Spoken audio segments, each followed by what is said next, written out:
All right, I think we can get started, guys. Let's go for it. Okay, so today we are going to be talking about different digital student portfolios. We're going to be talking about Seesaw, and we'll talk about Padlet. Have you guys heard anything about either of these platforms, or have you ever used them before? Okay, so honestly, I could go on for like 3 hours about Seesaw. It's absolutely incredible. The goal of today is to just show you all the capabilities. I want to show you what it looks like to be a student. I want to show you all the incredible things you can do. And at the end of this figure, within the next few days, we'll send you a link to a course.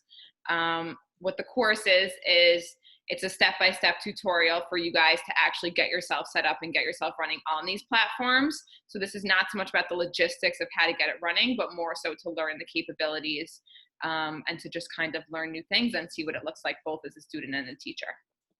Okay, so let's start with Seesaw. Again, our goal is to just learn different ways to create assignments and share work in your classroom that will connect teachers, parents, and peers.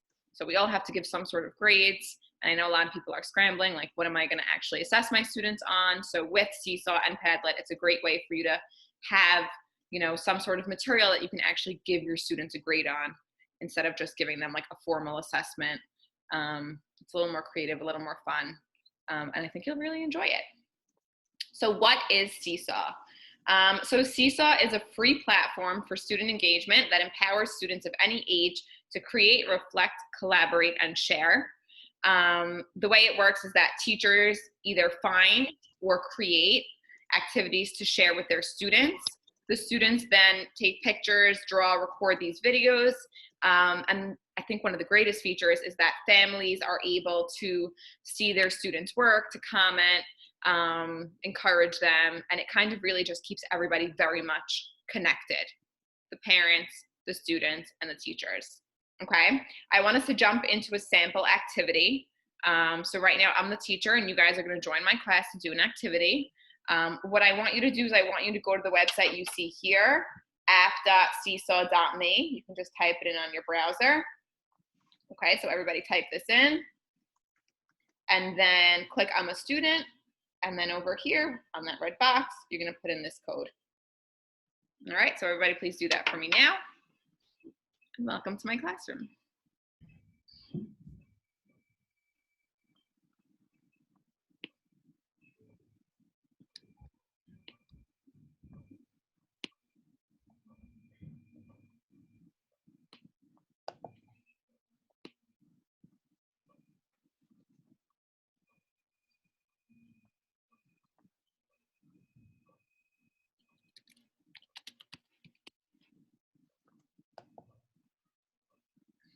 Message me if you need any help getting in.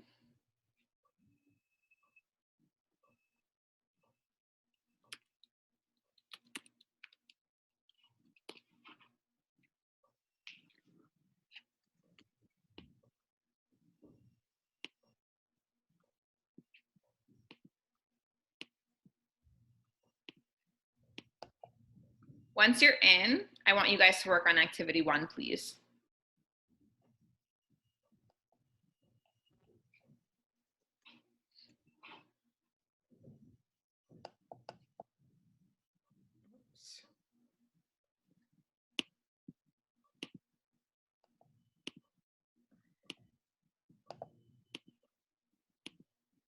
I see some of you got in. It's very exciting.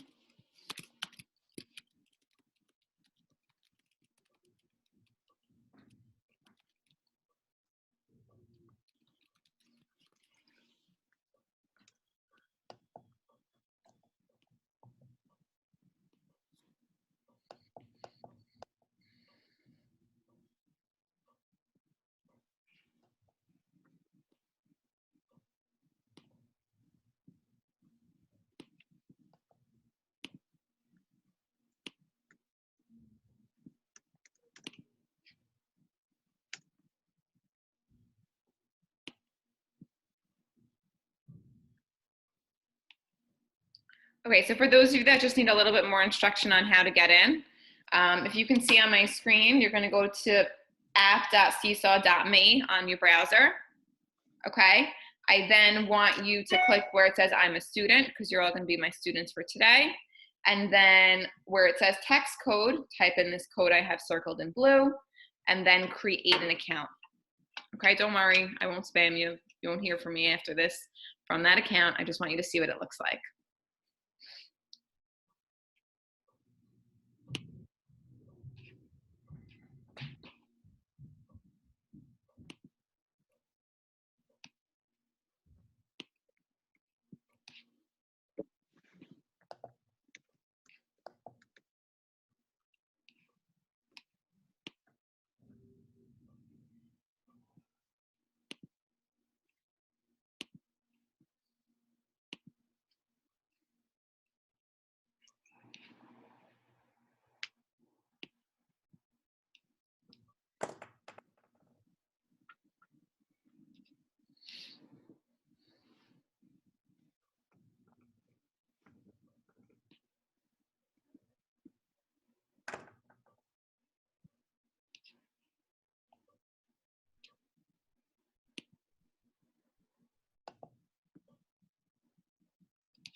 Okay, for those of you just joining in, we're talking about Seesaw. There's instructions to join. Quickly try and join in and work on activity 1. We'll regroup in about a minute or 2. Again, message me with any questions. We're posting a photo of ourselves, huh? Mm-hmm. I did.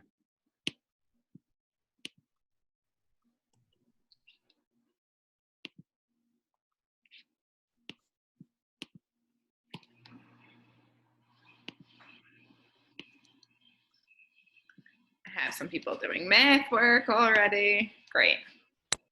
Good.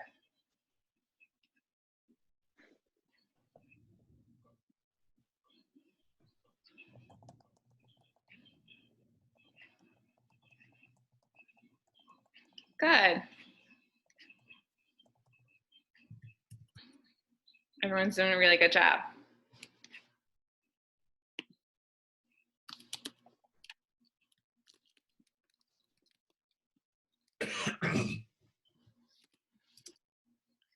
If you guys want, if you're done, you can work on another activity, or you can even comment on some other people's activities. You can see them if you scroll through your journal feed. Get a little feel for how it works. Is there anybody who's still having trouble that needs a little bit extra assistance? Okay, let's regroup then. So what you just did was you did a little an assignment on Seesaw. I think a lot of you probably realized that it was super easy to use the tools on Seesaw. Did anybody else feel that way? You can just nod or give a thumbs up. Yeah, so Seesaw is great for kids of all ages. If you have really young kids, think like pre-K, first, second, third, I can see it being incredible. And if you have older kids, I also think it's great because, you know, it's a new and creative way for them to kind of share material with you. The reason why we really love Seesaw is, like I said earlier, it's great for communication. Like I just mentioned, it's great for creative projects. It's amazing for you as a teacher to monitor and access your students' progress, right? We're doing all this virtual teaching and we have no clue what our students are actually doing behind the screen. Are they listening to us? Are they on their phones? Are they watching TV, right? But when you give them projects like this, you get to really, really, really see what they're doing. And like I said, it's great for students of all ages. So a few things I just want to mention that you can do on Seesaw. And again, if you want to actually learn how to do these things, refer to the course that I will link at the end so that you guys can see. All right. So the first thing I want to talk about is the way that you signed in. So I had you guys sign in with a code. If you had younger students or, you know, God willing, when we're back in school and we're back in our classrooms and maybe we have shared devices, there are a bunch of different options that are outlined in the course for how you want your students to sign in. Something that's great is you can see here, it says students can see each other's work. I have that setting turned on. So if you notice now, if you click on the journal button, you can actually see photos of other members in our group right now, which is really fun for your students to kind of, you know, communicate with their classmates. And another thing that's really cool is that new items require approval. I actually turned that off today because I felt like we were all adults and I didn't need to monitor what you guys are posting. But if I was worried about my students, I can set it so that I would manually need to, it's just a quick, comes into my inbox, I would approve it. And that's a good way for me to make sure that everything that's being, posted has been filtered and is appropriate. Okay, and here's just some of the sign-in modes that you can see. If your internet's giving you a hard time, I would definitely try using Google Chrome. I don't know if you're using Safari. I have a hard time with it. And just give it another few minutes if it's just an internet problem. Now, the activity that we did involved us taking a picture, but you can do a bunch of different things. I saw someone did a math activity. I think as a math teacher, it's great to be able to actually see your students' work. So Seesaw would be awesome for that. It's a great way for you to assign an activity where you can literally see what your students are drawing instead of like the old way of maybe having them email you a picture of something or post a picture of something. It's just nice. It's like a virtual whiteboard that you can just immediately be shared with you. Now, in terms of activities, let me just show you how this works. In terms of activities, I think an awesome thing about Seesaw is that there are so many activities that they already have created that are really incredible. So let's just pull up my account from the teacher's end. Okay, so the first thing that you'll see is right now I'm going through the journal. It's kind of like Instagram, right? So I can scroll through, I can see my students' work, I can like it, and I can even comment on it, okay? And I'm going through, here's Elizabeth, okay, here's Nicole, and I can see all my students' work, all right? Now let's say I wanted to assign an activity. What I would do is I would click on activities, I would click add, assign an activity, and I can browse through the library, which has a whole bunch of incredible different activities that you can set up for your kids. Another great feature is you are able to edit an activity. So if you love an activity, but you want to tweak one little part, they allow you to do that nice and easy on the free version. Okay. Another great thing with Seesaw is that it has an app, and the app can be used on an iPad or a phone. Right now, we're just using the mobile version. So if you have parents who are on their phones a lot or comfortable working on their cell phones, they can just download the app. The students also, if they're working on iPads, can download the app, or if they don't have a computer, they just have their phone, and it's super easy to use the app. So that's also another great feature. Communication. So how have you guys been communicating with parents? Through Google Classroom, through your school system? School system or email? Yeah. So you could communicate with them through Seesaw, which is incredible. You could communicate with parents and students. It gives you all those incredible options. Now, just to recap, so when would I use Seesaw? So I would use Seesaw if I'm looking for a way to assign work to my students where they can engage with each other. I can really monitor everything that they're doing, and I can assign these sort of fun and creative projects that involve taking pictures, using whiteboards, and things like that, okay? Also great for communication with parents. Now, sometimes you might just be looking for a quick sharing tool where you want your students to share maybe a picture, maybe a link, maybe a little bit of a paragraph, a few sentences, and you want your students to be able to communicate with you and with each other. Okay, so if you're looking for a quick and easy method, no logins, like a nice little something that you can incorporate into a lesson, then I would use Padlet. So let's talk about Padlet. So Padlet is a virtual bulletin board where students and teachers, again, can collaborate, reflect, share links and pictures all in the same location. It's super user-friendly, okay? And you would incorporate this into any one of your lessons. Okay, so here's an example of a Padlet. It's actually on a bunch of teachers commenting when they would use Padlet. So if you want, you can kind of read through them, exit tickets, hours, brainstorming ideas, adding pictures of books. I saw a teacher use it for the vocabulary word. She put up the vocabulary word of the day and her students had to write a sentence with that word. tons of options like that. Okay. We are going to end in a few minutes with you guys going on to the Padlet that I created. Is my screen being shared right now? Nope. We see Seesaw, right? Screen. We're still seeing Seesaw, yeah. Thank you. There we go. There we go. Do you guys see my iPad now? Do you see the Padlet example up? No. How about Now, Yeah, yes.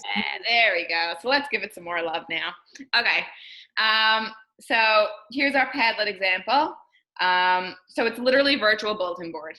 Think about like think of you in a classroom. If you were to hand your students out Post-its and have them stick it on a piece of chart paper, that's what this is. It's the virtual version, and it's that easy to use. Okay. So these are all the different options that we can use Padlet for. Okay. Brainstorming, assessments, exit tickets, all these types of incredible things. And some cool features with Padlet is you can do things like allow the students to comment. You can require approval, cool things like that. Something that I know Esther does with her classes is that she'll give an assignment and then she'll ask her students to give one glow and one grow in their comments on other students' work. So one glow, right? One praise on another student's work, and one grow, one way they think that they maybe could improve their work. And it's a really interactive, great way for your students to give each other feedback, to see each other's work, and to communicate. It's also really catchy, so I like using it too. Okay, we love Padlet. It's quick, it's easy. You don't need an account. It's great for feedback. If you want the students to make an account, that's great. You can then see their names pop up in the comments. If not a big deal. You'll see what I mean while we practice. Okay? Yeah, I think know your students. Mm-hmm. Like some of them, I tell my students to leave their name, but if your students won't, and then they're just going to start spamming other people's posts, then require them to log in. Yeah. Some of my classes, I would definitely require them to log in. Have a little bit less trust. But I think it's May. We all know who we're dealing with. So use your own discretion. All right, here's a link to the sample Padlet. I'll put it in the chat right now. I want you guys to work on that. I want you to post something new that you learned today. Okay, I'll put it up in a minute.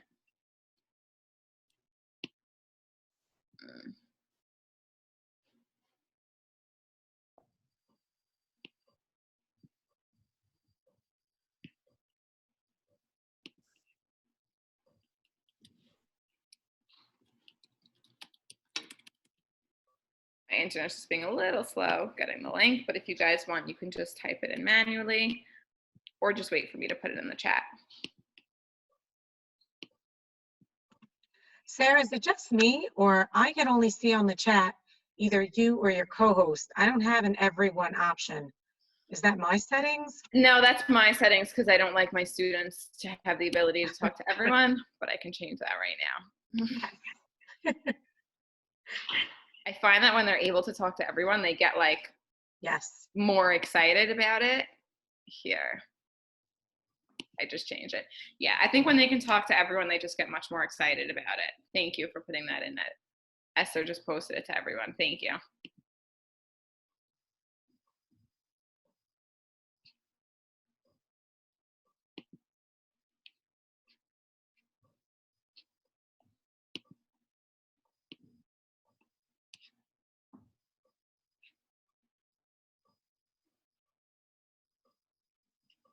Yes, we will share the recording. We will also share the link to the course. So if you have to head out or if you missed the beginning, don't worry. You'll be able to see everything.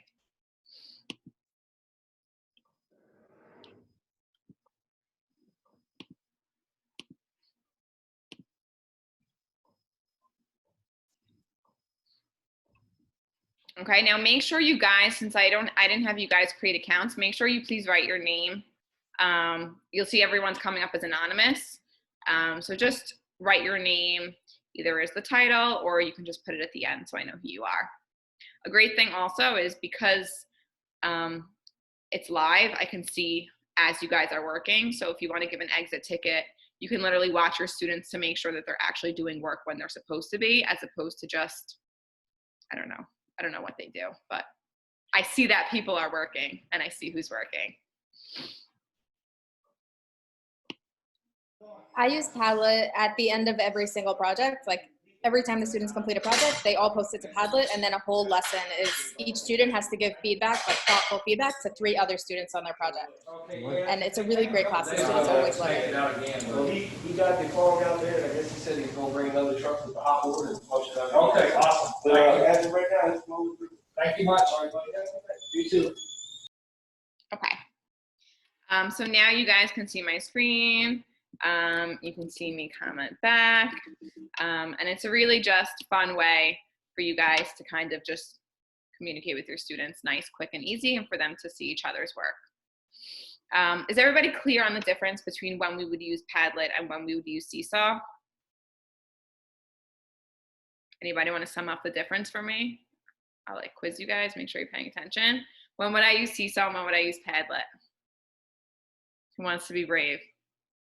I could take one option. Okay. If you want to build a whole portfolio of things, like a build-up, I would be using Seesaw. We're here, it could seem to be like a one-shot deal. You know, it could be used within a lesson easier. Exactly.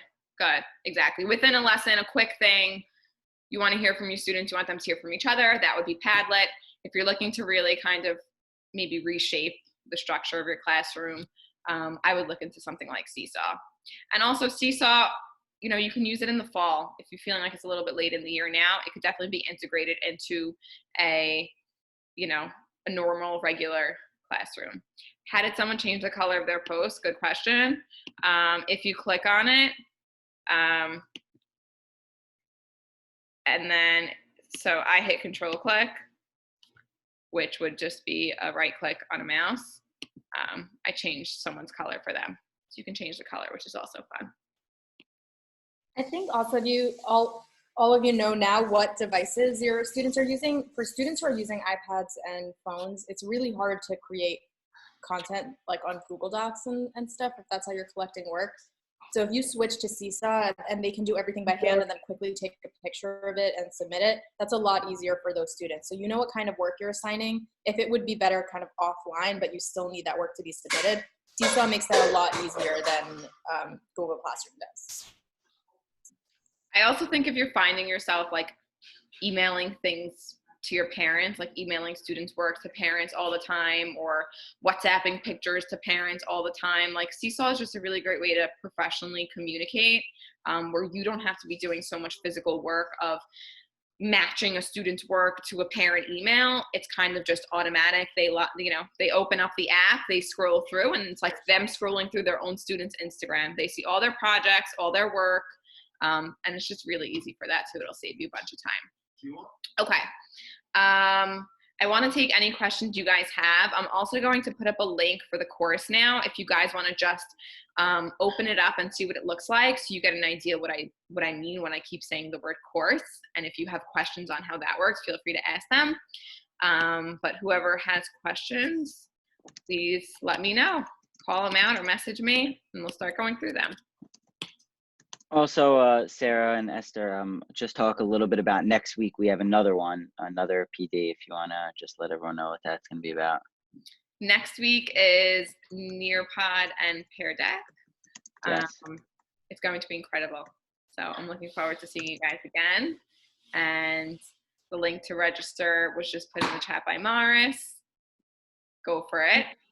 Can I ask a question, Sarah? Yeah. If I wanted the students to type in Hebrew, do you know if these, I mean, I'm having issues with that kind of stuff, putting a virtual keyboard, let's say they don't know how to type in Hebrew well, to put a virtual keyboard on these platforms and type. Do you know? Esther, do you know? I know that you could always have an international keyboard, like I have one on my Right. phone, but that's kind of a separate thing. Like you could type in Right. Hebrew just like you could type in English, but what might So be on a easier about Seesaw is laptop, that they though. could write in Hebrew, which is what they're used to, and then just post pictures rather than have to No, type, but let's 'cause say that's a new they're skill, not it's hard. using let's say they're not using a phone or an iPad. Like let's say they're using a laptop. You're saying like They would just with hold up the mouse? page to the camera. It's pretty easy. Oh, okay. I also think you can like import like a worksheet and then have them draw over it. So that might be a solution as well. Yeah, So like it's they can good just for write directly on Seesaw, like on top of your worksheet. And then, I mean, that might be difficult if they're using a trackpad or a mouse or something, but it might be clearer than having them like hold up a piece of paper to a computer like camera. But I mean, whatever works for you, you know. I guess the stylus would really be the Yeah. optimal thing. In that case, I yeah. still think drawing with a trackpad in Hebrew, like on your computer, is still easier than learning to type in Hebrew. I do too. At least it would be for me. I do too. Yeah, and you can upload a worksheet, which is also great. Like if you're working with younger kids, like think about a first grader and you're trying to, or kindergartner, and you're trying to teach them their letters. Like you can upload, you know, practice for them, and you can literally work on their handwriting with them, see how they're doing. It's really great for things like that. The course is also free, by the way. So I know I keep saying course and it's going to have you enroll. It's free. We're trying to help you guys. So definitely check that out. Do we have other questions, guys? Does anybody plan on using Padlet like tomorrow? I think you should. You'll use it at some point this week and you'll be like, wow, that was really easy. And the kids like it too. It's fun. It doesn't go away. So I know we're saying it's a one-time thing.